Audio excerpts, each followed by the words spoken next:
Good morning Divya Chaturvedi, Mayank Thakur, अनु Kumar ji,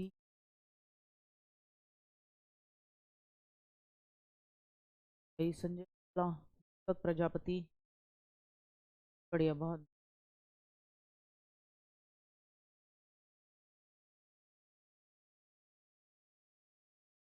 good morning. Good morning बेटा, hello hi, good morning, Ram Ram, Radhe Radhe, जय श्री कृष्ण, प्यार की सारा आप सभी का स्वागत करती हूँ आपके अपने प्यारे परिवार रोजगार विद अंकित पर। और उम्मीद करती हूँ कि आप सब लोग एकदम बढ़िया होंगे। एक बार इस पे भी खोल लूँ ताकि कहीं कोई दिक्कत ना हो।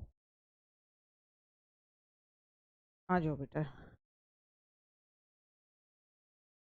बढ़िया, बहुत बढ़िया। बढ़िया, एकदम बढ़िया, आनंदित हैं हम भी। और उम्मीद करते हैं आप भी आनंदित होंगे। हाँ बस खत्म ही है बेटा, सैटरडे तक बोला था, एकदम खत्म है। हाँ, सही कर दीजिए। क्या सही करा दूं? एक बार ये बताओ मुझे कि वॉइस और ये आपका सब साफ साफ है या नहीं है? साउंड बहुत कम है। साउंड तो बेटा मैं थोड़ा धीरे बोल रही थी, साउंड एकदम अब ठीक हो जाएगा, मैं थोड़ा तेज बोलूंगी तो ठीक है ना। ये बताओ सब बढ़िया है? हाँ मैं एकदम बढ़िया हूँ बेटा, मैं एकदम बढ़िया हूँ। बस तुम्हारा सिलेबस खत्म हो जाए तो मेरी जान में जान आ जाए। ये 3 दिन खत्म करवा लेते हैं जल्दी जल्दी समझ के। आवाज स्लो है क्योंकि गुड्डा मैं स्लो बोल रही थी, मैं थोड़ा धीमा बोल रही थी। अब देखो आप, अब आप बताओ, आवाज तो दमदार है ना? आ गया, चलो बहुत बढ़िया, बहुत बढ़िया। अगर मिसमैच हो रही हो ना वॉइस तो एक बार बाहर निकल जाया करो, फिर वो करने में हो जाता है। बेटा आज समझना क्या है? एक्ट समझने हैं। क्या समझने हैं बिट्टू? एक्ट समझने हैं, एक्ट, अधिनियम समझने हैं। अंग्रेज बागड़ बिल्ले जब भारत में आए तो इन्हें लगा यार गुरु कुछ तो होना चाहिए ना, कुछ कानून होने चाहिए जिनसे हम भारत के लोगों को डील करेंगे। कुछ कानून होने चाहिए ईस्ट इंडिया कंपनी के लिए और लोगों के लिए भी। तो इन्होंने कुछ एक्ट्स बनाए। ये एक्ट एग्जाम में आते हैं। इनमें से कुछ कुछ चुनी हुई बातें आती हैं कि बताओ ये वाली बात किस एक्ट में कही गई है। तो उतना उतना हमें समझना है। सबसे पहले शुरुआत करेंगे 1773 का रेगुलेटिंग एक्ट। अच्छा, सबको पता है रेगुलेटर क्या होता है? घरों में जिनके सिलेंडर होते हैं वो जानते हैं रेगुलेटर क्या होता है। रेगुलेटर एक तरीके से नियंत्रण करता है। तो 1773 का रेगुलेटिंग एक्ट है, सबसे पहले यहीं से समझना शुरू करते हैं। आप जानते हो कि 1757 में, इतना तो आपने पढ़ लिया होगा हिस्ट्री में, कि 1757 में एक लड़ाई होती है अंग्रेजों की, प्लासी, बंगाल के गवर्नर से होती है। ठीक है, प्लासी का, जिसे आप बैटल ऑफ प्लासी कहते हो। फिर 1764 में बैटल ऑफ बक्सर होती है, बक्सर का युद्ध होता है। और उसके बाद इन अंग्रेजों को, बागड़ बिल्लों को अधिकार मिल जाता है बंगाल, बिहार और उड़ीसा से टैक्स कलेक्शन का, जिसे बोलते हैं दीवानी। ठीक। अब ईस्ट इंडिया कंपनी जो भारत में पहुंची हुई है, घुसी हुई है, अब अधिकार भी मिल गए टैक्स कलेक्शन के। अब आप बहुत अच्छे तरीके से जानते हो कि ऐसे में ना इंसान क्या करने लग जाता है, करप्ट हो जाता है। Absolute power corrupts absolutely. जब आपके पास ज्यादा पावर होती है ना बिट्टू, तो ये मान लो आप कि बेटा, हाँ बिल्कुल, मेरे स्वेलिंग पैर में आ गई है, अब एड़ी रखी नहीं जा रही है, बहुत बुरा हाल हो रखा है। तो ये मान के चलो आप इस बात को बहुत अच्छे तरीके से कि जहां ज्यादा पावर आएगी ना, और रेगुलेट करने के लिए कोई नहीं होगा, नियंत्रण करने के लिए कोई नहीं होगा, तो आदमी बोलते हैं ना, सुकरात ने एक बहुत अच्छी बात कही थी कि पूर्ण आजादी गधे की आवारागर्दी होगी। अगर आपको केवल और केवल अधिकार ही अधिकार मिले और उसमें कोई चेक न लगा हो, कोई रोकने वाला ना हो, तो बेटा हम गधों की तरह आवारागर्दी, ढैंचू ढैंचू लोटना, किसमें, आराम से रेत में, ये करेंगे। लेकिन हमें पता है कि हमारे ढैंचू ढैंचू करने पे कोई डंडा लेके आ जाएगा, हमें इस एरिया में ढैंचू ढैंचू करना अलाउ नहीं है, तो नहीं करेंगे बेटा। इसीलिए आपने देखा होगा आपको जितने फंडामेंटल राइट्स भी दिए गए, मौलिक अधिकार भी दिए गए, उनके साथ एक चेक लगाया गया। हमारे अधिकार वहीं तक हैं जहां तक दूसरे की नाक शुरू नहीं होती। हमारा अधिकार है कि हम अपनी शादी में खूब नाचें। आपका अधिकार है कि आप अपनी शादी में ढोल बजाओ। नागिन डांस करो, लेट जाओ, सपेरा बन जाओ, नाली में भी गिर जाओ, तुम्हारी अपनी मर्जी, वो तुम्हारी स्वतंत्रता है। लेकिन बेटा 10 बजे के बाद डीजे बजा तो पुलिस वाले आके बहुत कुटाई करेंगे। ये क्या है? ये है कि थोड़ा सा बैलेंस करना, रेगुलेट करना। तो बस यही बात है कि अंग्रेजों की ईस्ट इंडिया कंपनी को कंट्रोल करने के लिए रेगुलेटिंग एक्ट लाया गया 1773 से। तो कहानी है, ये सारी कहानियां हैं और कहानियां सुननी है, बहुत मजेदार, मजा सा ही आ जाता है। 1773 का नॉर्थ का रेगुलेटिंग एक्ट, इसे लाने वाला कौन था? नॉर्थ। नॉर्थ मतलब ये नहीं north pole south pole, basically इसे जिस वक्त लाया गया उस समय इसकी अनुशंसा करने वाले व्यक्ति का नाम था नॉर्थ। ठीक है, तो 1773 का रेगुलेटिंग एक्ट आ जाए या नॉर्थ का रेगुलेटिंग एक्ट आ जाए, बात एक ही है, या नियामक अधिनियम आ जाए, नियंत्रण करने वाला अधिनियम आ जाए, बात एक ही है। बात क्या है बेटा कि ईस्ट इंडिया कंपनी भारत के अंदर बिल्कुल बेभर्राओं की तरह, जैसे बोलते हैं ना, बिल्कुल गंवारों की तरह बिजनेस कर रही है। ईस्ट इंडिया कंपनी ऐसे, उसे पता है इंग्लैंड की सरकार का नियंत्रण तो है नहीं हम पे, तो जो मर्जी आ रही है वो कर रही है। अब ये खबर इंग्लैंड की सरकार तक है, तो ब्रिटिश सरकार चाहती थी कि east India company EIC, east India company पर नियंत्रण किया जाए जो भारत में काम कर रही है। ठीक, ईस्ट इंडिया कंपनी, अब सिचुएशन क्या है? ईस्ट इंडिया कंपनी अपना जो ऑडिट दिखा रही है उसमें यह दिखा रही है कि हमें नुकसान हो रहा है भारत में, उनकी आर्थिक स्थिति खराब है, और ब्रिटेन की सरकार से क्या मांगने चली जाती है? लोन मांगने जाती है। ब्रिटेन की सरकार ये कह रही है कि गुरु ये बताओ, अगर तुम्हें बिजनेस करने का एकमात्र, पूरे इंग्लैंड से तुम ही कंपनी हो, पूरे इंग्लैंड से जो वहां बिजनेस कर रही है, तो कोई कंपटीशन भी नहीं है। अदर कंट्रीज की, अदर यूरोपियन कंट्रीज की कंपनी है, मानते हैं हल्का फुल्का कंपटीशन है, पर इतनी बुरी इकोनॉमिकल सिचुएशन कि तुम्हें बिजनेस करने के बाद तुम टैक्स देना तो छोड़ो, इंग्लैंड के अंदर तुम सरकार से ही क्या मांग रहे हो कि हमें साहब कर्जा दे दो। बोले ये क्या चीज है भाई? तो उन्होंने ऐसे में कंट्रोल करने के लिए 1773 में रेगुलेटिंग एक्ट लेकर आए कि पहले सिचुएशन देखते हैं क्या है। अब क्या था? कंपनी पर, ईस्ट इंडिया कंपनी पर बैंक ऑफ इंग्लैंड का 60 लाख पाउंड का कर्जा था। कितना? हाँ, 60 लाख पाउंड का कर्जा था। उसके बाद भी वो 10 लाख पाउंड का कर्ज और मांग रही थी। ठीक, अच्छा, कंपनी को हर साल 4 लाख पाउंड ब्रिटिश सरकार को देने होते थे, क्योंकि आप टैक्स भी तो दोगे ब्रिटेन की गवर्नमेंट को। 4 लाख पाउंड हर साल ब्रिटेन की सरकार को देने होते थे, उससे भी छूट मांग रही थी। यानी 60 लाख का कर्जा पहले से है तुम पे, किसका? ब्रिटेन के बैंक ऑफ इंग्लैंड का। 10 लाख का कर्जा तुम और मांग रहे हो। भैया विजय माल्या हो रहे थे ये तो। और ऊपर से ये कह रहे हैं कि साहब जो हमें टैक्स देना पड़ता है इंग्लैंड की गवर्नमेंट को, उसको माफी कर दो। ये प्रपोजल लेकर ये ईस्ट इंडिया कंपनी कहां पहुंची है? इंग्लैंड में, इंग्लैंड की सरकार के सामने पहुंची है। अब कंपनी के ये कारण क्या है बेटा, ऐसा क्यों हुआ? भैया ये तो, इन्हें तो बल्कि 1764 के बाद दीवानी मिल गई थी। बंगाल, बिहार और उड़ीसा से ये टैक्स कलेक्ट करते थे, और जब टैक्स कलेक्ट करेगा आदमी तो उसी पैसे से वो भारत के मार्केट से फ्री में सामान उठाएगा, उसको बाहर बेचेगा, तो बेटा लागत तो लगी नहीं। अब ये बात समझ में नहीं आ रही है ब्रिटेन की गवर्नमेंट के कि ये ईस्ट इंडिया कंपनी कर क्या रही है। तो फिर जब जांच की गई तो पता लगा कि ये ईस्ट इंडिया कंपनी के जितने भी कर्मचारी हैं, ये बागड़ बिल्ले पर्सनल बिजनेस करते हैं। पर्सनल बिजनेस कैसे? जैसे सपोज करो कि मैं, सपोज क्या करो, मैं RWA पे टीचर हूं। अब मैं यहां तो क्लास लूं एक, अब एक बात बताओ, मेरे घर में लगा हुआ है बेटा ये सेटअप। अब अंकित भाटी सर मेरे घर तो नहीं आते देखने के लिए कि गार्गी मैम क्या कर रही हैं। अब मैं क्या करूं, यहां तो लूं एक क्लास, कह दूं सर पैरों में स्वेलिंग आ गई है, अरे सर अब नहीं खड़ा हुआ जा रहा, अब तो जीवन ही एकदम ऐसे ही चल रहा है सर। ठीक है, सर ने कहा ठीक है मैम अब एक ही क्लास ले लो, आप कोई दिक्कत नहीं। और मैं अपने ही घर में 2 बैचेस पढ़ाना शुरू कर दूं, या किसी और चैनल को 2 बैचेस पढ़ाना शुरू कर दूं, तो वहां तो मैं मांग रही हूं छूट। अरे सर एड़ी सूझ गई है, खड़ा नहीं रहा जा रहा, लंगड़ा लंगड़ा के चल रहे हैं। और अपना निजी व्यापार करके मुनाफा कमा रहे हैं। तो यही कर रहे थे ये कौन, ईस्ट इंडिया कंपनी के कर्मचारी, कि सरकार से कह रहे हैं अरे हम तो घाटे में चल रहे हैं, 60 लाख पाउंड का कर्जा है, 10 लाख पाउंड और दे दो, और जो आपको ब्रिटेन की गवर्नमेंट को हमें 4 लाख रुपए का हर्जाना देना होता है, एक तरीके से टैक्स देना होता है, उसमें माफी कर दो। अब ब्रिटेन की गवर्नमेंट ये कह रही है तो फिर तुम कर क्या रहे हो? तो पता लगा कि कंपनी के अधिकारी निजी व्यापार कर रहे थे, क्योंकि कंपनी के अधिकारियों को निजी व्यापार करने की छूट थी। ठीक।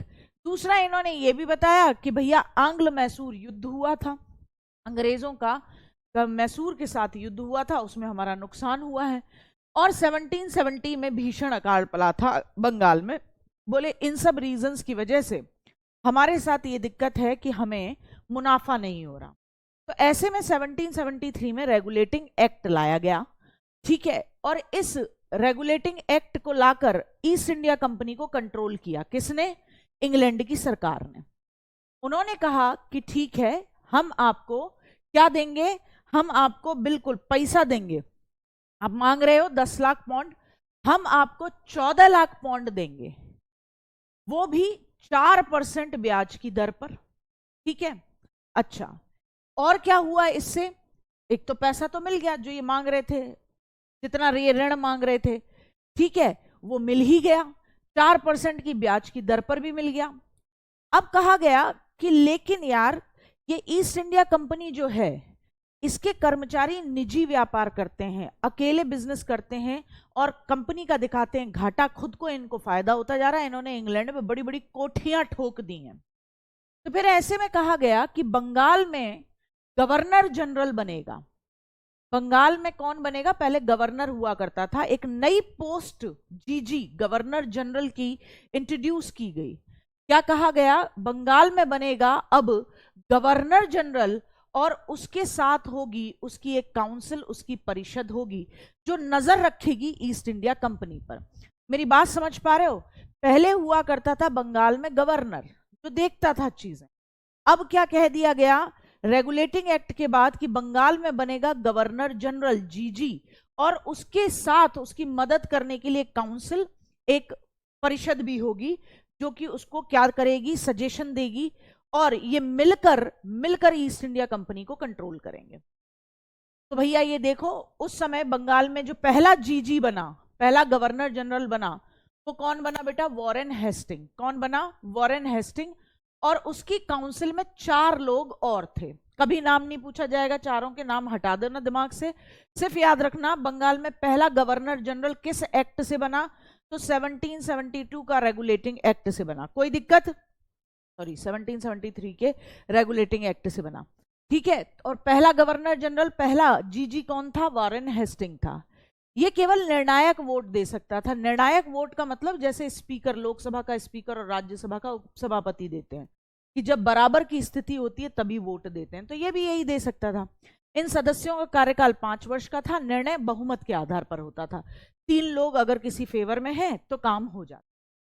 इसी 1773 के रेगुलेटिंग एक्ट के बाद बहुत इंपॉर्टेंट क्वेश्चन ये पूछा जाता है, दूसरा क्वेश्चन यहां से, कि 1773 के रेगुलेटिंग एक्ट के बाद भारत के अंदर पहला सुप्रीम कोर्ट बनता है। कहां बनता है? कलकत्ता में। यह हम पहले भी पढ़ चुके हैं।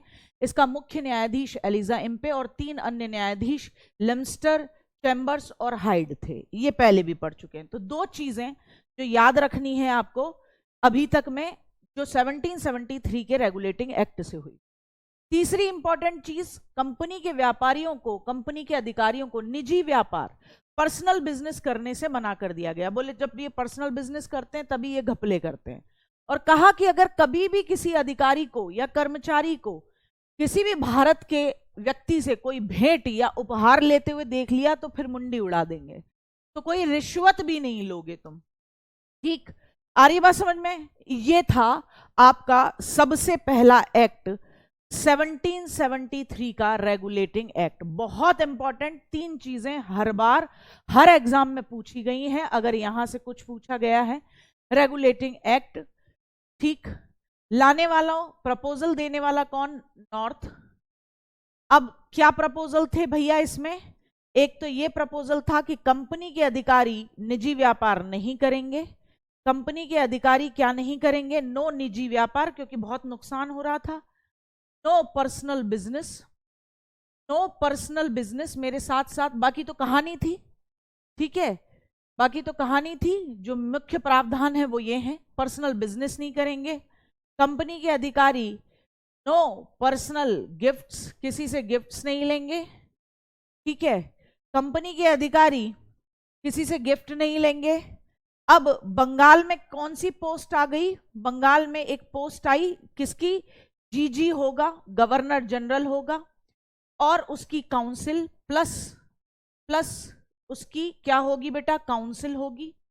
काउंसिल और गवर्नर जनरल का कार्यकाल 5 साल का होगा, और 5 साल के कार्यकाल में जो भी निर्णय होंगे वो बहुमत के आधार पर होंगे। तो पहला जीजी बनता है वॉरेन हेस्टिंग। ये पूछा जाता है कि पहला बंगाल का पहला गवर्नर जनरल किस अधिनियम से बना, तो तुरंत बताएंगे 1773 का रेगुलेटिंग एक्ट। कौन था? वॉरेन हेस्टिंग था बिट्टू। और क्या बताएंगे? इसी के बाद कोलकाता में 1774 में क्या बना? सुप्रीम कोर्ट बना। ये 4 चीजें पूछी जाएंगी, बाकी तो कहानी है। कहानी क्या है कि कंपनी पैसा मांग रही थी, 60 लाख पाउंड का पहले से कर्जा, 10 लाख पाउंड और मांग रही, और छूट मांग रही भाई।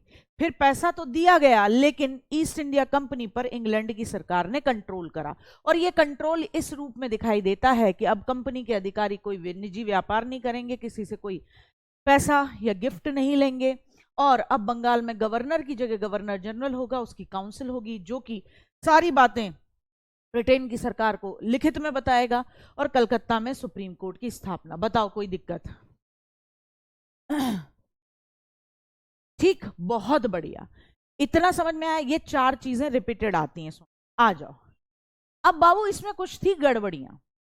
ये जो 1773 का रेगुलेटिंग एक्ट था ना गुड्डा, इसमें कुछ थी गड़बड़ियां, तो इसमें अमेंडमेंट किए गए, संशोधन किए गए। अब देखो, इन्हीं चीजों को देखकर हमने भी अपने देश के अंदर जब संविधान बनाया तो उसके अंदर समय समय पे क्या किए? संशोधन किए, समय समय पर उसमें हमने भी अमेंडमेंट किए। तो 1781 में, ज्यादा समय नहीं गुजरा, 1773 में रेगुलेटिंग एक्ट आता है, और उसके बाद आप यहां देखते हो कि एग्जैक्ट 8वें साल में 1781 में एक संशोधनात्मक अधिनियम आता है, एक अमेंडेड एक्ट आता है। क्या आता है? अमेंडेड एक्ट आता है। अमेंडेड एक्ट, इसे क्या कहते हैं? Bengal judiciary act of settlement. Bengal judiciary act of settlement, इसका मतलब क्या है? इसमें कुछ कमियां रह गई थी। कमियां क्या थी? कि सुप्रीम कोर्ट तो बन गया, लेकिन ये नहीं बताया यार कि सुप्रीम कोर्ट किन किन मामलों में फैसले सुना सकता है, उसका अधिकार क्षेत्र निश्चित नहीं था।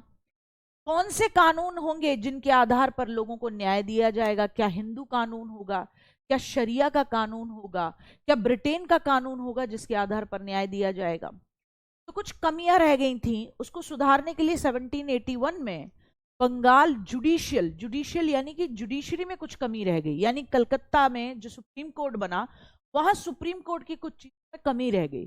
तो Bengal judicial act of settlement लाया गया। इसका मुख्य एम यही था 1773 के रेगुलेटिंग एक्ट की कमियों को दूर करना। अब कमियां क्या थी कि एक तो यही नहीं पता सुप्रीम कोर्ट का अधिकार क्षेत्र कितना है, किस किस एरिया के केसेस को सुप्रीम कोर्ट सुन सकता है, किन कानूनों के आधार पर वो कलकत्ता का सुप्रीम कोर्ट न्याय देगा। और फिर पूछा गया कि भैया ये बताओ, क्या यूरोपीय लोगों को भी सजा सुनाने का, जो ईस्ट इंडिया कंपनी के लोग हैं, क्या उन्हें भी इस कोर्ट में सजा सुनाई जा सकती है, या उन्हें इंग्लैंड के ही कोर्ट में सजा सुनाई जाएगी उनकी गलती होंगी तो? 1781 का ये जो Bengal judicial act of settlement आया, इसका काम क्या था? इसका काम था कि भैया सुप्रीम कोर्ट का अधिकार क्षेत्र सुनिश्चित करना, और कहा गया कि कलकत्ता के सभी निवासियों पर लागू होगा। क्या कहा गया? कि ये एक्ट कलकत्ता के सभी निवासियों पर लागू होगा, और गवर्नर जनरल और उसकी काउंसिल जो भी कानून बनाती है, गवर्नर जनरल और उसकी काउंसिल द्वारा निर्मित कानून को गवर्नर जनरल के पास रिव्यू हेतु नहीं भेजा जाएगा। आप दोबारा उसको गवर्नर जनरल के पास रिव्यू के लिए नहीं भेजोगे, ठीक है। और क्या कहा गया, अब कंपनी के अधिकारी कर्मचारी अपने प्रशासनिक कार्य के लिए, आप जो भी काम कर रहे हो कंपनी को आगे बढ़ाने के लिए, उसके लिए सुप्रीम कोर्ट को जवाब नहीं देना पड़ेगा। पहली बात तो ये कही कि ये जो सुप्रीम कोर्ट बना, जिसके हेड एलिजा एम्पे और 3 अन्य मेंबर्स में लिमिस्टर, चैम्बर्स और हाइड थे, ये जो 1774 में कलकत्ता में सुप्रीम कोर्ट बना, इसका जुरिडिक्शन है कलकत्ता के हर निवासी, चाहे वो यूरोपीय हो, चाहे भारतीय हो, चाहे कोई भी हो। फिर कहा गया कि गवर्नर जनरल और उसकी काउंसिल कोई कानून बनाती है ईस्ट इंडिया कंपनी को आगे बढ़ाने के लिए, तो उसे दोबारा रिव्यू के लिए नहीं भेजा जाएगा। और कंपनी के किसी भी अधिकारी को अपने किसी प्रशासनिक निजी काम के लिए तुमने कुछ गड़बड़ी करी, किसी को गोली मार दी है, तो भैया सुप्रीम कोर्ट में जाना है तुम्हारा मामला। लेकिन तुमने कोई प्रशासनिक कार्य किया है, एडमिनिस्ट्रेटिव वर्क किया है, तो उसके लिए आपको इसको कलकत्ता के सुप्रीम कोर्ट को जवाब नहीं देना। ठीक, इतना समझ में आया। तो कुल मिला के जो कमियां थी 1773 की, उन्हें दूर करने के लिए था, वो कमियां दूर हो गई। पता लग गया कि कितना अधिकार क्षेत्र है, और कर्मचारियों को कह दिया भैया आप अपना प्रशासनिक काम करो, उसके लिए आपको डरने की जरूरत नहीं है। फिर आता है दूसरा इंपॉर्टेंट 1784 का पिट्स इंडिया एक्ट। कौन सा एक्ट? Pitt's India act. 1774 का पिट्स इंडिया एक्ट, क्योंकि इसको लाने में किसका हाथ था? पिट्स का हाथ था। तो 1773 के रेगुलेटिंग एक्ट की कमियों को दूर करने हेतु और उस पर ईस्ट इंडिया कंपनी का और अधिक नियंत्रण स्थापित करने के लिए पिट्स इंडिया एक्ट लाया गया। अब ईस्ट इंडिया कंपनी पर इंग्लैंड की सरकार और ज्यादा नियंत्रण रख रही है। यहां से क्वेश्चन बहुत पूछा जाता है, कंपनी पर दोहरा नियंत्रण कब स्थापित किया गया? बंगाल पर दोहरा नियंत्रण नहीं। एक हिस्ट्री में एक क्वेश्चन ये भी पूछा जाता है, बंगाल पर दोहरा नियंत्रण, द्वैध शासन कब शुरू हुआ? वो अलग मामला है। कंपनी पर दोहरा नियंत्रण ब्रिटेन की सरकार का शुरू होता है पिट्स इंडिया एक्ट से 1784 में। दोहरा नियंत्रण कैसे, डबल कंट्रोल कैसे कर रही है ब्रिटेन की सरकार ईस्ट इंडिया कंपनी पर? तो वो किससे कर रही है? 1784 के पिट्स इंडिया एक्ट से। कैसे कर रही है देखो। अब क्या है कि भैया एक तरफ तो कोर्ट ऑफ डायरेक्टर्स बनाया गया जिसकी सदस्यों की संख्या 24, और एक तरफ एक और ग्रुप बनाया गया जिसे बोलते हैं board of control. Board of control, इसे बोलते हैं कोर्ट ऑफ डायरेक्टर्स, ठीक है। सीओडी बोल लो, कई बार बोर्ड ऑफ डायरेक्टर्स भी बोलते हैं। बोर्ड ऑफ डायरेक्टर्स भी आता है, बीओडी भी आता है और बीओसी, बोर्ड ऑफ डायरेक्टर, जिसकी संख्या 24 थी। और दूसरी तरफ बनाया गया board of control. Board of director क्या था कि ईस्ट इंडिया कंपनी में किसको नियुक्त किया जाएगा, कौन कर्मचारी बनेगा, कौन अधिकारी बनेगा, किसका काम होगा स्टैंप लगाने का, किसका काम होगा जहाज पर सामान को पहुंचाने का। जहाज जब यहां से जाएगा यूरोप के किसी देश में सामान भर के, तो किसका काम होगा कि वो उसके साथ जाएगा। तो ये वाले जो काम है कि किसकी नियुक्ति होनी है भारत के अंदर ईस्ट इंडिया कंपनी में, ठीक है, किस पद पर होनी है, ये काम था बोर्ड ऑफ डायरेक्टर्स का, जिसकी संख्या कितनी थी? 24। ठीक, एक और बनाया गया board of control. Pitt's India act के तहत ही इसका निर्माण किया गया। ये था कि अब क्योंकि company east India company Bharat में लड़ाइयां भी तो लड़ रही थी। आप बताओ, क्या आंग्ल मैसूर युद्ध, आंग्ल सिख युद्ध, ये सारे युद्ध नहीं लड़ रही थी ईस्ट इंडिया कंपनी भारत के अंदर? क्या ईस्ट इंडिया कंपनी भारत के अंदर डचों के साथ, डचों के अलावा पुर्तगालियों के साथ युद्ध नहीं लड़ रही थी? लड़ रही थी। तो बोर्ड ऑफ कंट्रोल बनाकर इंग्लैंड की सरकार ने ईस्ट इंडिया कंपनी पर एक और नियंत्रण करा। क्या कहा कि अब बोर्ड ऑफ कंट्रोल जो है वो ये देखेगा कि भैया ईस्ट इंडिया कंपनी किससे युद्ध करती है और किससे दोस्ती करती है। भारत के अंदर राजनीतिक मामले, युद्ध और शांति से संबंधित काम किसका था? बोर्ड ऑफ कंट्रोल का। मेरी बात समझ गए ना? ठीक है, मेरी बात समझ गए ना? मेरी बात समझ गए ना? तो जब भी पूछा जाए कंपनी पर दोहरा नियंत्रण किस एक्ट से आया, तुम्हारे लिए यह जानना जरूरी है। कंपनी पर दोहरा नियंत्रण किस एक्ट से आया? जवाब 1784 का पिट्स इंडिया एक्ट होना चाहिए। अच्छा, लिखने का टाइम दूंगी गौरव, कोई दिक्कत नहीं है, ठीक है। कपिल कह रहे हैं कि बंगाल पर दोहरा नियंत्रण कब आया था। मैंने आपको क्या कहा, ये हिस्ट्री का टॉपिक है, पढ़ना एक बार अच्छे तरीके से ताकि पता लगे, ठीक है, ताकि पता लगे। देखो एक बार अच्छे से।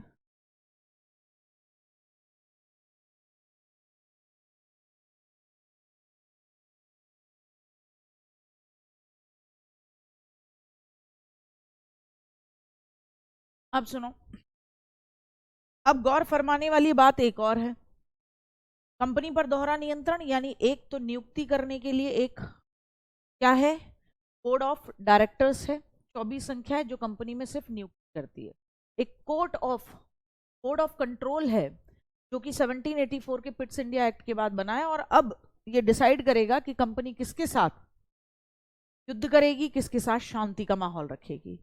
इसमें कितने मेंबर होते थे? 6 मेंबर होते थे और एक प्रमुख राज्य मंत्री होता था, ठीक है। यानी ये था ओवरऑल 7 मेंबर्स का बोर्ड ऑफ कंट्रोल, एक मुख्य राज्य मंत्री और 6 सदस्य होते थे। अब गवर्नर जनरल और उसके काउंसिल के सदस्यों की संख्या पहले जो 4 थी, तो अब उसके काउंसिल की सदस्यों की संख्या 4 से घटाकर 3 कर दी गई।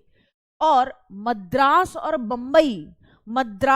बंबई जो अंग्रेजों की प्रेसिडेंसी थी, यानी कि मद्रास और बंबई जहां अंग्रेजों का दबदबा था, इन प्रेसिडेंसीज पर के जो भी गवर्नर थे अब वो पूरी तरीके से बंगाल के जीजी के अधीन कर दिए गए, बंगाल के गवर्नर जनरल के अधीन कर दिए गए। यहां 3 बातें याद रखनी है, ठीक है, यहां 3 बातें याद रखनी है और बहुत ढंग से याद रखनी है मेरे सोना, जो बहुत बार पूछी गई हैं। पहली चीज कि भैया 1784 के पिट्स इंडिया एक्ट से क्या हुआ। तो 1784 के पिट्स इंडिया एक्ट से क्या हुआ? तो पहली चीज जो बहुत इंपॉर्टेंट है, कंपनी पर दोहरा नियंत्रण। क्या? कंपनी पर ड्यूअल कंट्रोल हो गया, किसका? ब्रिटेन की सरकार का, ठीक। दोहरा नियंत्रण कैसे? एक तो बोर्ड ऑफ डायरेक्टर है जो कि डिसाइड करते हैं कि कंपनी में किसकी नियुक्ति होगी। कंपनी के अधिकारियों की नियुक्ति के बारे में देखते हैं, अधिकारियों का अपॉइंटमेंट के बारे में देखते हैं कि कौन अपॉइंट होगा। और दूसरी तरफ है बेटा बीओसी, बोर्ड ऑफ कंट्रोल, जो ये तक देखेगा अब कि कंपनी के जितने भी company, east India company EIC, किससे दोस्ती करेगी, किससे दुश्मनी, किससे शांति करेगी और किससे युद्ध लड़ेगी, ये भी देखेगा। और इस BOC में 1+6 मेंबर हैं, एक तो मुख्य राज्य मंत्री है और 6 अदर मेंबर हैं। बोर्ड ऑफ डायरेक्टर में 24 मेंबर्स हैं, ठीक है। आ रही बात समझ में? दूसरी इंपॉर्टेंट बात क्या जो एग्जाम में पूछी जाएगी कि गवर्नर जनरल की काउंसिल के सदस्य, काउंसिल ये थोड़ा कम इंपॉर्टेंट है, काउंसिल के सदस्य अब 4 की जगह कितने हो गए? 4 की जगह हो गए बेटा अब 3, ठीक। आ रही बात समझ में? और सबसे इंपॉर्टेंट बात, एक तो ये इंपॉर्टेंट है, एक ये इंपॉर्टेंट है पिट्स इंडिया एक्ट की। सबसे इंपॉर्टेंट बात कि अंग्रेजों की 3 प्रेसिडेंसी थी।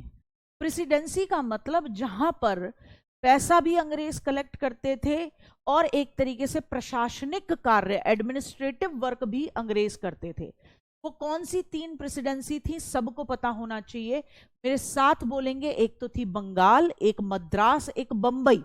बंगाल, बंबई, मद्रास। तो कहा गया बंगाल में जो गवर्नर जनरल है, जीजी है, उसके अंडर होंगे मद्रास और बंबई प्रेसिडेंसी के गवर्नर, जो कि काम देखते हैं वहां पर।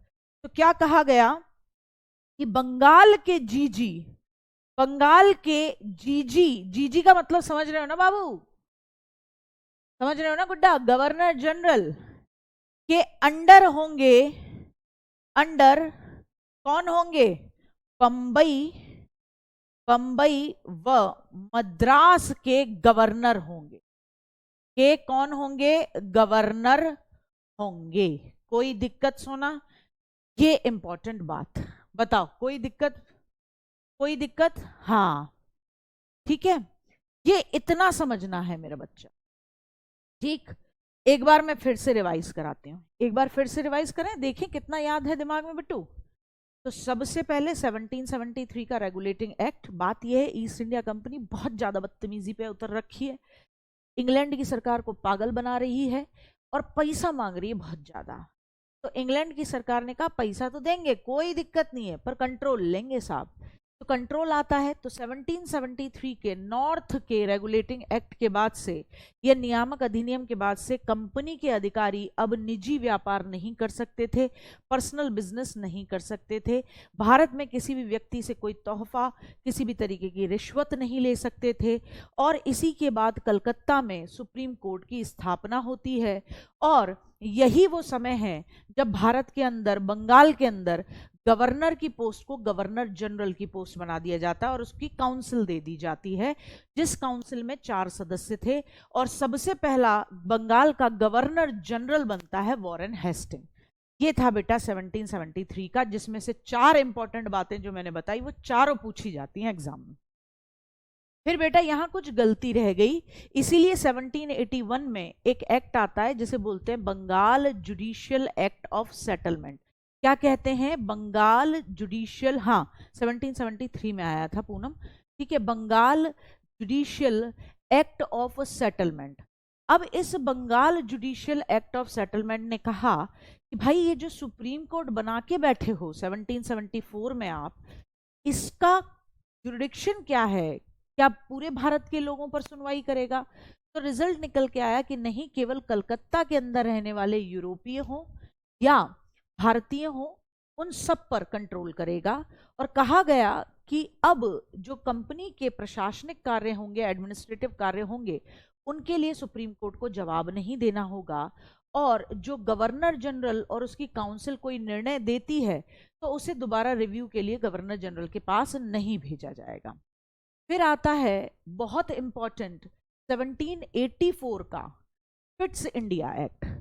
अब अंग्रेज सरकार दोहरा नियंत्रण चाहती है कि ये जो ईस्ट इंडिया कंपनी भारत में जिससे भी मर्जी आ रही है लड़ ले रही है, फिर कह रही पैसा नहीं है, पैसा नहीं है, तो तुम लड़ काहे रहे हो, पैसा नहीं है तो लड़ काहे रहे हो, पैसा नहीं है तो पैसा बचाओ ना, बिजनेस करने का बिजनेस करो, काहे लड़ रहे हो, किससे दोस्ती रखोगे, किससे दुश्मनी करोगे, कौन सा युद्ध करोगे, ये भी डिसाइड करने के लिए बोर्ड ऑफ कंट्रोल बना दिया गया। और बोर्ड ऑफ डायरेक्टर जो ईस्ट इंडिया कंपनी में किसकी नियुक्ति होनी है ये देखता है। इसी पिट्स इंडिया एक्ट से एक तो दोहरा नियंत्रण स्थापित हो रहा है, दूसरी बात ये हो रही है कि इसी पिट्स इंडिया एक्ट से गवर्नर जनरल के काउंसिल की सदस्य संख्या 4 से घटाकर क्या कर दी गई है, 3 कर दी गई। और सबसे इंपॉर्टेंट बात कि बंगाल के गवर्नर जनरल जीजी की औकात इतनी बढ़ा दी गई है कि कह दिया गया कि बंगाल के गवर्नर जनरल के अंडर होंगे मद्रास और बंबई के गवर्नर्स। यहां तक बात समझ में आई, यहां तक समझ में आई, ठीक है। चलिए बेटा, अपनी मर्जी से आप पैसे नहीं छाप सकते, पैसा फिर नोट के से ज्यादा की औकात नहीं है। अगर आपने कभी वर्ल्ड हिस्ट्री पढ़ी हो तो जर्मनी में इतना बुरा वक्त आया था, जर्मनी में रिसेशन, जब पूरे वर्ल्ड में रिसेशन आता है 1929 के बाद, और जर्मनी पे कब्जा है और कर्जा भी है, जर्मनी पे कर्जा है फ्रांस का, फ्रांस भरी सभा में जो बेइज्जती कर रहा है जर्मनी की, जरा पैसा लूंगा, और जर्मनी के जो सबसे ज्यादा रिच रिसोर्स एरिया है उनको कंट्रोल करके बैठा है फ्रांस। तो ऐसे में ना जर्मनी ने कहा ठीक है, पैसे लेगा, ज्यादा बोलता है, जर्मनी ने दे दनादन करेंसी छापी। बेटा मार्केट में सामान लिमिटेड होता है, करेंसी उसी हिसाब से छापी जाती है जितना मार्केट में प्रोडक्ट है, वरना उसकी वैल्यू नोट से ज्यादा नहीं है। सिचुएशन क्या आ जाती है, इतनी करेंसी छप गई कि 2 बैग भर के आदमी ब्रेड लेने जा रहा है। पाकिस्तान के क्या हालात हैं, पाकिस्तान में भी यही सिचुएशन है, इन्फ्लेशन। आपकी करेंसी की वैल्यू ही गिर गई है, और इतनी गिर गई है कि वहां आप सोचो यार, 3,000 रुपए में 1 किलो आटा, कितना अजीब लगता है भारत में। अगर आप ये सुनो कि 3,000 रुपए में 1 किलो आटा, तो आपकी करेंसी की वैल्यू गिर गई है। मार्केट में पैसा ज्यादा आ गया कि ज्यादा छाप दिया गया है, लेकिन उतना सामान नहीं है, इसलिए इतना छापते नहीं है, ठीक है ना। इसलिए गरीब है देश तो वो गरीब रहेगा, ठीक है, अपनी नीतियों के चलते। कह रहा है कि नोट तो हम ही छापते हैं, कितना भी छाप सकते हैं, ऐसे थोड़ी ना छाप देंगे, जितनी रिसोर्सेज हैं उसके हिसाब से, कि वो मीडियम है रिसोर्सेज खरीदने का। अब आ जाओ, अब ध्यान से सुनेंगे। 1784 का पिट्स इंडिया एक्ट के बाद, इस पिट्स इंडिया एक्ट में भी कुछ गड़बड़ी है, तो 1786 में इसका भी संशोधनात्मक अधिनियम यानी अमेंडमेंट एक्ट लाया जाता है। इस अधिनियम के तहत कॉर्नवालिस जो हैं, कॉर्नवालिस, उनको बंगाल का गवर्नर बनाने हेतु लाया गया। कॉर्नवालिस कौन बने, कॉर्नवालिस बंगाल के क्या बने, 1786 में बंगाल के गवर्नर बनते हैं, ठीक है ना। हाँ बहुत बढ़िया, चलो बहुत बढ़िया, आगे बढ़ो। कॉर्नवालिस को वीटो पावर दी गई।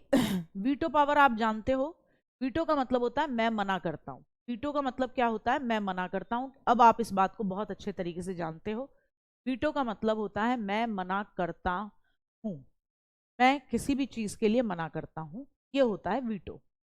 तो कॉर्नवालिस को वीटो पावर दी गई, कॉर्नवालिस को बंगाल का गवर्नर बनाया गया, ठीक है। 1786 का ये जो आपका एक्ट है, गवर्नर क्यों बनाया, उसको गवर्नर जनरल बनाया गया, गवर्नर जनरल, जीजी बना है, पूरा जीजी बना है कॉर्नवालिस। अब कॉर्नवालिस अपनी परिषद के निर्णय को रद्द कर सकता है, कारण क्या है, क्योंकि बहुत लड़ाइयां होती हैं गवर्नर जनरल और उसकी काउंसिल में। काउंसिल जो है वो जूते मारने को तैयार हो जाती है गवर्नर जनरल को, सुनती ही नहीं है उसकी बात को। तो ऐसे में कॉर्नवालिस को गवर्नर जनरल बनाया जाता है बंगाल का, और कहा जाता है कि भैया जो गवर्नर जनरल होगा वो, उसके पास वीटो पावर होगी, वो किसी भी डिसीजन को मना कर सकता है। कॉर्नवालिस को जीजी बनाने के साथ मुख्य सेनापति भी बनाया गया, दोनों चीजें, ठीक। आ रही बात समझ में, हाँ ठीक, ये पूरी दोनों चीजें करी गई, ठीक। थोड़ा सा पूछा जाता है, उसमें से कभी नहीं पूछा। अब आओ, इतना सिर्फ समझना है, उससे ज्यादा नहीं पूछा जाता। अब ध्यान से सुनना है, 1793 का चार्टर एक्ट। चार्टर का मतलब होता है एक तरीके का परमिशन लेटर, अधिकार पत्र। क्या होता है, परमिशन लेटर, एक तरीके का। चार्टर एक्ट क्या है, एक तरीके का परमिशन लेटर है। अभी तक जो तुम्हें याद रखनी है, एक तो 1773 का रेगुलेटिंग एक्ट, उसके बाद 1781 में Bengal judicial act of settlement, और उसके बाद 1784 का पिट्स इंडिया एक्ट। इतना याद रखना, ये बहुत इंपॉर्टेंट है। अब बात आती है 1793 में चार्टर एक्ट मिलता है, अधिकार पत्र मिलता है। ब्रिटेन की संसद ने ईस्ट इंडिया कंपनी को क्या दिया, 20 साल के लिए भारत में व्यापार करने के लिए एक चार्टर दिया, इसीलिए इसे 1793 का चार्टर या अधिकार पत्र कहा जाता है। ये चार्टर एक्ट 20-20 साल के लिए आएंगे। तो 1793 के बाद अब आप इसे कब देखोगे, 1813 में देखोगे चार्टर एक्ट को। तो ध्यान से सुनेंगे, 1793 में ब्रिटेन की संसद ने ईस्ट इंडिया कंपनी को 20 साल के लिए भारत में व्यापार करने के लिए एक चार्टर एक्ट दिया। कॉर्नवालिस को, ये किसको दिया गया, कॉर्नवालिस को दिया गया, क्योंकि कॉर्नवालिस उस समय क्या है, भारत के अंदर गवर्नर जनरल है, बंगाल के अंदर गवर्नर जनरल है। कॉर्नवालिस को दिया गया वीटो पावर, और इसके अलावा बंगाल, सॉरी मद्रास और मुंबई के भी, इन दोनों प्रेसिडेंसीज के भी जो गवर्नर थे उन्हें भी वीटो पावर दी गई, क्योंकि इन्होंने कहा कि कॉर्नवालिस के पास जो वीटो पावर है उसके मुकाबले हमारे पास तो कोई पावर नहीं है, हमें तो बंगाल के गवर्नर जनरल की सारी बातें माननी पड़ती हैं। तो लड़ाइयां शुरू हो गई थी। तो इसीलिए 1793 में ये डिस्कशन किया गया कि बंबई और मद्रास के गवर्नर को भी वीटो पावर दी जाएगी, जैसे बंगाल के गवर्नर जनरल को है। वीटो पावर क्या है? विशेष अवस्था में अपनी ही परिषद के निर्णय को आप रद्द कर सकते हो, ठीक है। अब जो मुख्य सेनापति होता था वो खुद ही गवर्नर जनरल की कार्यकारिणी का सदस्य नहीं बन सकता था, यानी गवर्नर जनरल की जो काउंसिल है उसका मेंबर नहीं होगा। कौन? जो कि मुख्य सेनापति है, वो नहीं बनेगा। मद्रास और मुंबई प्रेसिडेंसीज के लिए कानून बनाने का काम बंगाल प्रेसिडेंसी करेगी, और खुद मद्रास और मुंबई की प्रेसिडेंसी इन कानूनों को लागू करेंगी। कुल मिलाकर ये 1793 का चार्टर एक्ट जो लाया गया, इसका एक मेन बेसिक रीजन था कि बंगाल और मद्रास के अंदर जो गवर्नर थे इन प्रेसिडेंसीज में, उनको भी थोड़ी पावर देना। तो कहा गया कि भैया कानून तो तुम्हारे लिए बनेंगे बंगाल के गवर्नर जनरल की काउंसिल के माध्यम से, लेकिन उन्हें तुम लागू करोगे और तुम क्या करने का अधिकार रखते हो? जैसे बंगाल के गवर्नर जनरल के पास अधिकार है वीटो का रद्द करने का, तुम्हारे पास भी अधिकार रहेगा, ठीक। और 20 साल के लिए भारत में आप व्यापार कर पाओगे। क्लियर हुआ? अब आती है 1813 में बात। तो 1813 में यानी 20 साल बाद फिर से चार्टर एक्ट मिलता है कंपनी को। एक साथ कंपनी को भारत में व्यापार करने का एकाधिकार नहीं था, लेकिन 20-20 साल के लिए ब्रिटेन की संसद अलाउ करती थी किसको? ईस्ट इंडिया कंपनी को, कि बिजनेस कर लो भारत के साथ, और ब्रिटेन से और कोई कंपनी नहीं जाएगी। तो 1813 में क्या हुआ? कंपनी को भारत के साथ व्यापार करने की अकेली छूट नहीं दी गई। 1813 में पहली बार कहा गया कि इंग्लैंड का कोई भी गोरा आदमी भारत में आकर पर्सनल बिजनेस कर सकता है, अकेली ईस्ट इंडिया कंपनी बिजनेस नहीं करेगी। 1813 तक आते आते ब्रिटेन को समझ में आ गया है, ब्रिटेन के अमीरों को समझ में आ गया है कि भारत में बहुत पैसा है रे बाबा, तो अकेले ईस्ट इंडिया कंपनी के कर्मचारी पैसे वाले क्यों बन रहे हैं? पूरे इंग्लैंड के बिजनेसमैनों के लिए भारत खोल दो। तो ब्रिटेन की संसद ने 1813 का जो चार्टर एक्ट दिया, उसमें ईस्ट इंडिया कंपनी को कह दिया कि अब तुम्हारे अलावा आपका जो व्यापारिक मोनोपोली है, कंपनी की जो भारत में मोनोपोली है, वो खत्म कर दी गई। और कहा क्या गया कि भारत में अब कोई भी ब्रिटिश बिजनेस कर सकता है, कोई भी क्या कर सकता है? ब्रिटिश बिजनेस कर सकता है।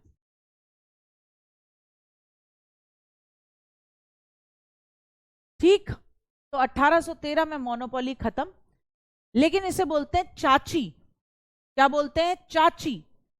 कहा कि चीन के साथ चाय का व्यापार केवल कंपनी करेगी।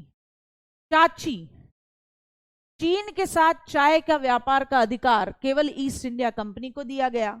और कहा 1813 में कि ईसाई धर्म का प्रचार प्रसार करने के लिए ईसाई मिशनरीज भारत में आएंगे, ये छूट भी दे दी गई। और कहा कि अब हम भारतीयों को पढ़ाएंगे, लिखाएंगे, इन्हें सभ्य बनाएंगे। और सभ्य बनाने के चक्कर में भारत में ये कहा कि 1 लाख रुपए हम खर्च किया करेंगे भारत के लोगों की एजुकेशन पर। अब 1813 से बुद्धि देखो इनकी। 1813 से कंपनी, ब्रिटेन की सरकार ने व्यापारिक मुनाफे के साथ साथ भारत की सोच पर हमला करना शुरू किया। अब बिजनेस करने कोई भी आ सकता है, इंग्लैंड से कोई भी आ रहा है, यहाँ बूट में आया, अंग्रेज बागड़ बिल्ला।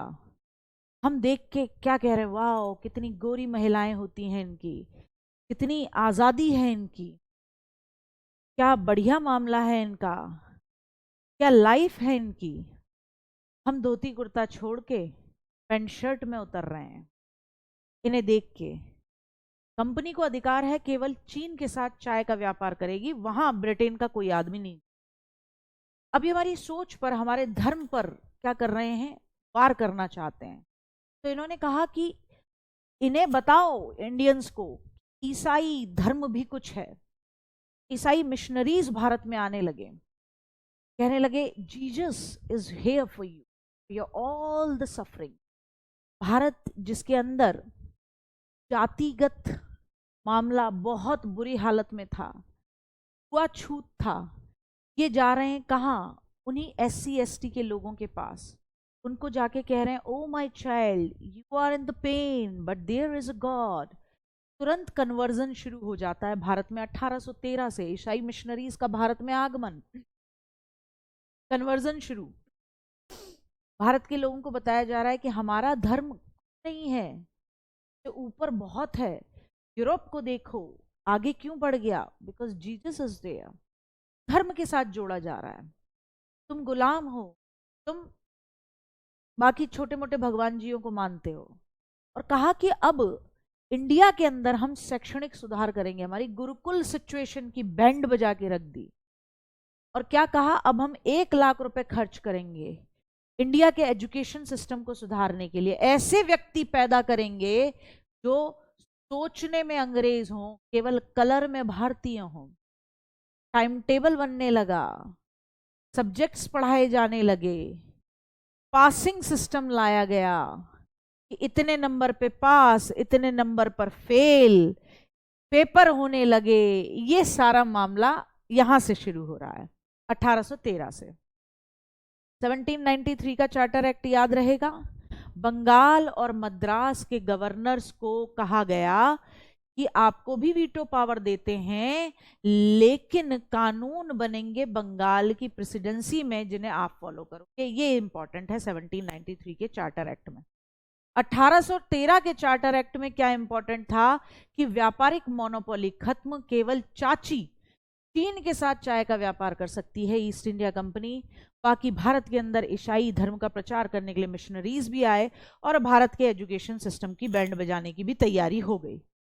1833, 20 साल बाद फिर एक चार्टर एक्ट पास करते हैं। कौन? ब्रिटेन की संसद। 1833 में क्या करती है? अब ब्रिटिश संसद ने कंपनी के भारत में व्यापारिक एकाधिकार पर पूरी तरह रोक लगा दी कि अब तुम्हारी किसी भी क्षेत्र में मोनोपोली नहीं है।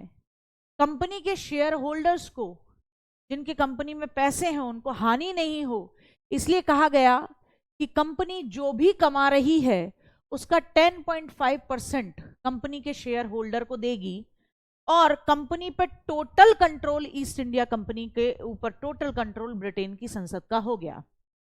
और कहा गया ये लाभांश, ये परसेंटेज तब तक दिया जाएगा जब तक कि क्राउन समस्त पूंजी स्टॉक को, यानी जब तक ब्रिटेन की संसद यानी ब्रिटेन का राजा पूरे के पूरे पूंजी स्टॉक को 200% के मूल्य पर ना खरीद ले। अब इसी एक्ट से 1833 का चार्टर एक्ट, वेरी इंपॉर्टेंट, अब जो बंगाल का गवर्नर जनरल था वो पूरे भारत का गवर्नर जनरल बन गया। 1773 का रेगुलेटिंग एक्ट, बंगाल का गवर्नर जनरल बनता है। और 1833 का एक्ट, बंगाल का गवर्नर जनरल पूरे भारत का गवर्नर जनरल बनता है। और कहा गया कि कंपनी का पूरी तरह व्यापारिक एकाधिकार खत्म, शेयर होल्डर्स को नुकसान न हो, इसलिए 10.5% का बेनिफिट दिया जाएगा। तब तक दिया जाएगा जब तक कि ब्रिटिश क्राउन पूरी पूंजी स्टॉक को 200% की खरीद पर न खरीद ले।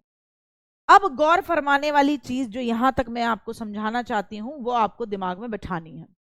यहां लिखो 1773 का रेगुलेटिंग एक्ट।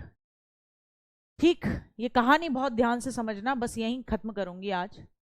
1773 के रेगुलेटिंग एक्ट ने क्या करा?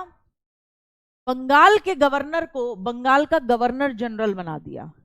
समझ रहे हो ना? बंगाल के गवर्नर को क्या बना दिया? बंगाल का गवर्नर जनरल बनाया। तो बंगाल का गवर्नर कौन था? पहला बंगाल का गवर्नर, केवल गवर्नर कौन था पहला? तो हमेशा याद रखना, रॉबर्ट क्लाइव। लास्ट गवर्नर कौन था बंगाल का? Warren Hasting. लेकिन 1773 के रेगुलेटिंग एक्ट ने बंगाल के गवर्नर को बंगाल का गवर्नर जनरल बना दिया।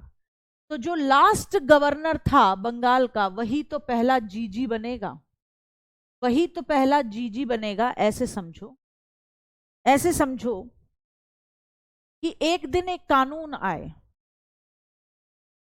कानून ये आए कि आपको आज से अपने टीचर्स को, फीमेल टीचर्स को मैम नहीं बोलना, दीदी बोलना है, दीदू बोलना है, दीदी बोलो, दीदू बोलो, मैम नहीं बोलना। तो क्या हुआ, और पूरे यूट्यूब पे केवल मैं ही पढ़ा रही हूं, मैं ही अकेली फीमेल टीचर हूं। तो पहली मैडम कौन थी? पहली मैडम मैं थी। लेकिन ये जब एक्ट आया तब पूरे यूट्यूब पे अकेली मैं पढ़ा रही थी।